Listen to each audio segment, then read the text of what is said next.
Happy Wednesday and welcome back to the LordanARTS channel. I'm John Lordan. Thank you so much for spending some time with me here today. So last week there was a live stream over on the Crawlspace YouTube page. My buddies Tim and Lance are on the board for private investigations for the missing. And they have a really important mission in terms of their nonprofit organization. Unfortunately, the live stream had a technical problem and it crashed a little over halfway through. Now, they have a big goal. They're trying to raise $5,000 before National Missing Persons Day in February, and we were doing our best to try to help them. Let's take a look at the segment together, and I hope that you might see something in it that makes you feel like making a donation of your own. And we've got two different ways you can do that. If you want to add to their official tally for the 5,000 they're trying to hit, which apparently might wind up with an extra reward for any fans of Crawlspace that might want to see Lance get a tattoo, you want to use the link in the description box below or click the letter I that popped up on the screen right now. But outside of that, you can also make donations using YouTube directly to Private Investigations for the Missing using that big blue button that you should see on the screen right below me. So what happened on this live stream? Well, a good friend of mine came along to share his story and his experience with Private Investigations for the Missing, and we talked about the Brandon Lawson case a bit. Let's check it out. Okay, and now we are going to be joined by a couple of more very special guests. Folks, this is a very memorable night here. Right now, we've got Mr. Brain Scratch himself, John Lordan, entering the Zoom arena with his pal, Jason Watts, who is the friend of Brandon Lawson, who helped lead the search party in 2022 that likely located missing person Brandon Lawson. Welcome, John Lordan and Jason Watts. How are you tonight? Hey guys. How's it going? Good. Great. Doing good. There I am. he is. There's Jason. How are you guys? Fantastic. Doing you know great what? over here. Yeah, thanks for joining. The day yeah, you bet. absolutely the day absolutely sucked until I saw John Lordan's handsome face and well-groomed hair. Thank you, sir. Thank you. I got ready just for you. I was expecting, once we heard this news about a possible tattoo, Yep. I think PayPal might have gone down because I think it just got slammed with donations at that point. We've got to get it to 5,000 people. Yeah, we have to get it to 5,000. So join us. Please make those donations. We need to see Lance get tattooed. And there'll be a full list of parameters, but I'm gonna say I'm not picky. Like I'm really not picky. I'm being kind of obvious. Like obviously don't say the tattoo is gonna go on my eyeball. Like Yeah, it's just a lot of rules, but he's not picky, folks. I've been pushing for the forehead. We have spoken about this, and I have been pushing for the forehead, but I don't know if that's going. Well, the way I see it is, okay, let's say someone throws in $1 million and they're like, I'll only do this $1 million if you get the tattoo on the forehead. You know what I say to that? Let's get the $1 million. I can buy some foundation and cover up when needed. Right. I thought you were going to say, let's get the $1 million and PIFTM will get 15,000 of it. And then everyone will be happy. I'll be long gone. Yeah, exactly. Lance will retire. Well, John Lordan, tell us what it is that you do. We're in your domain tonight here on YouTube. Why don't you tell us what it is that you do with your show, Brain Scratch? Yeah, Brain Scratch originally started looking into unsolved mysteries of all kinds, but it was very soon that that started treading into missing persons cases. And honestly, it was the Brandon Lawson case that was like a gear shift for me, because I did the coverage on it, and all of a sudden I was hearing from LaDessa, his girlfriend of 10 years, and she wanted to speak to me. And I was like, oh man, like this is the end of the YouTube thing. Like this person is going to tell me I completely blew this. I got all this stuff wrong. What am I doing? Treading into their personal life. And it was the exact opposite. She was super thankful, wanted to give me additional information, got Brandon's father on the phone. I hear his kids playing in the background, spoke to his cousin as well. like all of a sudden I was connected with this family in a way that literally even talking about it now is just giving me chills again. And that pushed me into more missing persons coverage, trying to digitally advocate for these cases, doing kind of like you guys, raising funds where I can, making donations where I can. There's just so many different pieces that need to be helped with missing persons cases. And I kind of found my niche. But then you got people like Jason Watts, who is a critical piece of pushing these things forward. Jason, how did you know Brandon?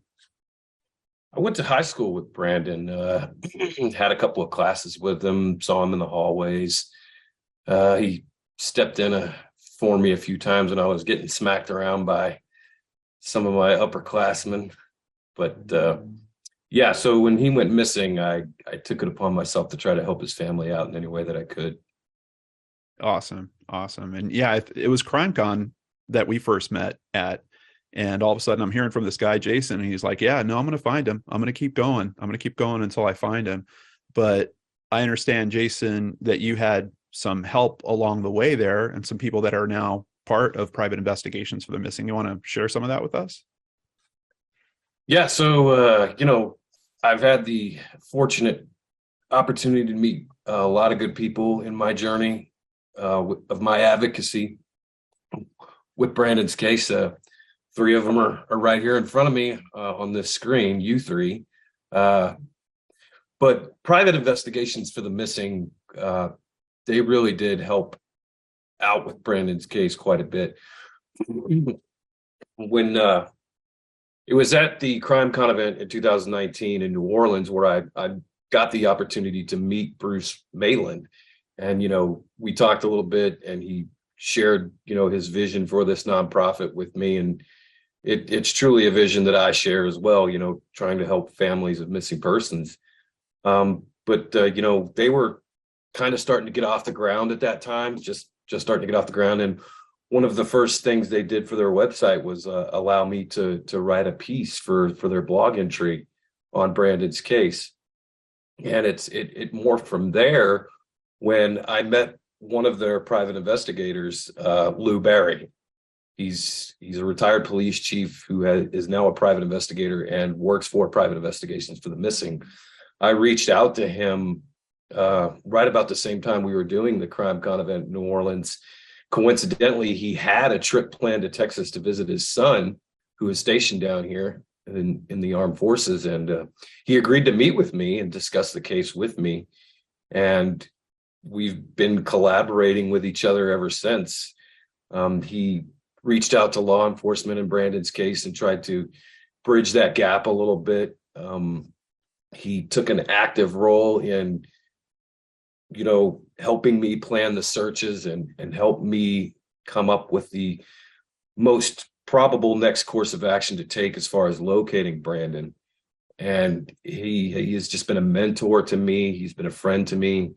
I've said it a million times. I don't think we would have found Brandon without him. I've dealt with so many families at this point after covering hundreds of these cases. And the question usually comes up about, should I get a private investigator? A lot of them try to do fundraisers. And, I cover cases that aren't always super well known. And sometimes you'll see that GoFundMe and, it'll get a couple $100 together or something like that. And that they're just not going to be able to reach that goal. So knowing about the mission of private investigations for the missing, it's a very important component that can really help a lot of these people. And we're hearing in Jason's case, like it's invaluable information. It's kind of adding to the tools that advocates and families have for finding their missing loved one. Brandon's story, like, honestly, there needs to be a book written about it because there are so many great lessons to be learned from it. I wouldn't even necessarily think that a PI might be all that helpful in a case where we think that, someone might be lost out in the wilderness somewhere. And here we have a great example of that's not the case at all. PIs can be helpful with their experience, opening doors, the knowledge to know to bridge the gap with law enforcement. I remember the phone call where Jason told me that was part of the game plan. because it was very easy to be critical of law enforcement back in the early days of Brandon's case. And Jason's like, no, we're turning this around and we're starting to see some headway. Like all of a sudden we're starting to get some information from them. They're starting to be more helpful to us. It was just a really big turning point. And I'm just thankful for anyone that helped Jason find the success that they did in Brandon's case, including Cults Crimes and Cabernet, who I see in the chat. What's up, ladies? And that piece, I mean, like I'm telling you, there's so many different aspects of what went right with this case. Ladessa's approach with social media, the community rallying around her in the way that she did, her not getting tripped up on any of the negative talk or the stupid comments. There's just so many things that went right with this. Explain that a little bit. Her not getting tripped up with any of the talk or comments. You know, yeah, go ahead, Jason. Well, you know better than I do. She didn't let that negativity slow her down or affect her in a way that would take her focus away from, trying to find Brandon. As we all know, a lot of these cases, they do stir up a lot of negativity. And, I can't say enough to that as well. I mean, I would say 95% of what you see is good, but you have that other 5% that's bad. And you just, I heard something this morning on the radio. Somebody said, don't give your critics any more time than you would give a friend. And so, don't let the negativity slow you down from the goal. I used to get into arguments with people online. I finally stopped giving into that negativity. And I just told myself, look, the day we find him, I will have shut all that, we will have shut all that negativity down right there in that moment. And that's exactly what happened. You bring up a good point about all of that, because family members do read those YouTube comments and they do take it to heart. And we operate out of this bubble of our recording areas, and we can move on to the next missing person story, but they don't have that luxury to move on to another missing person and let that just roll off their backs. And I think something that doesn't get said often enough is the relationship like Jason, like you have with Ladessa and Brandon's family, his parents, and the fact that you can tell them that. And you can say that to them. This whole private investigations for the missing isn't just about investigating. It's about supporting the families, helping them to get through. And it doesn't take that much effort. And, I think a lot of people are like, I don't know if I can commit to doing something like that. But all it takes is just a, hey, how are you? Don't listen to them. Don't, those people, that's 1 out of 1,000. There's 999 who are supporting you. And the reason why they don't comment is because they know that it brings people down. So I think that's just something that you do, and we all do. John, Jason, we do this, and it's just part of the, it's part of the work you've chosen to do. So good work bringing that up. Yeah, and I just want to thank Tim and Lance and Bruce and your teams behind private investigations for the missing. It's such a good cause.